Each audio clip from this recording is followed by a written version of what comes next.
So today I'm going to talk about composition of functions, how they work, why we use them, and basically just what they do.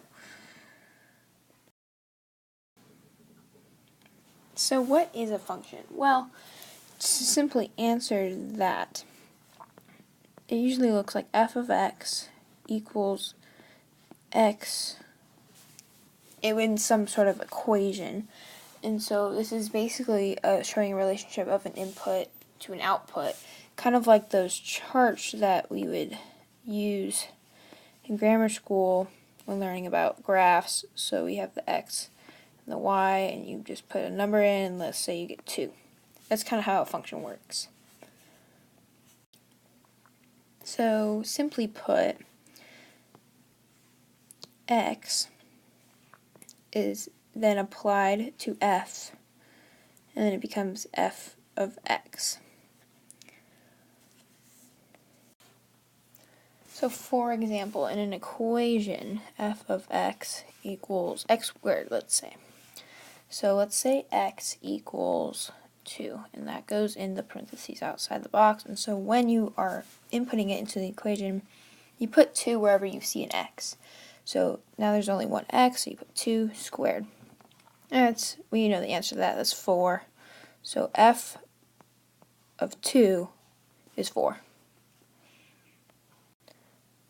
Now we can have a little bit more complicated functions, and so here is what that would look like. We have a g of f of x, which kind of looks like this. We have f applied to it, so that's f of x, and then we have g applied to it, g of f of x, and then if we want to just look at the big picture, this is going to look like g of x.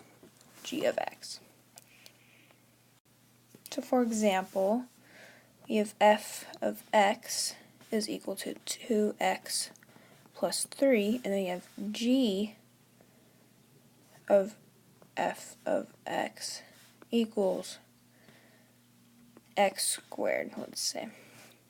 So since we know f of x is 2x plus 3, we can just plug that right into g of f of x, and then we have 2x plus 3 squared.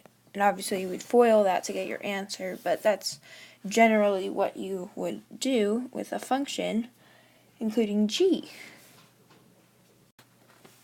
So you can also reverse this process by doing f of g. And so once you do your FOILing, you find out that g of f of x is 4x squared plus 12x plus 9. So now we have that solved. You take f of x, and our x is this. So then what you do is 2 times 4x squared plus 12x, oh, I forgot the x up there, plus 9 plus 3. So after doing all the math, you get 8x squared plus 24x plus 21 is equal to f of g of f of x. Sounds complicated, but really you're just taking input, taking the output, putting it back into an input, and you get this answer. So to review, we use functions in order to get an output number for a specific input and the relations of these numbers. I hope this video helps, and thank you for watching.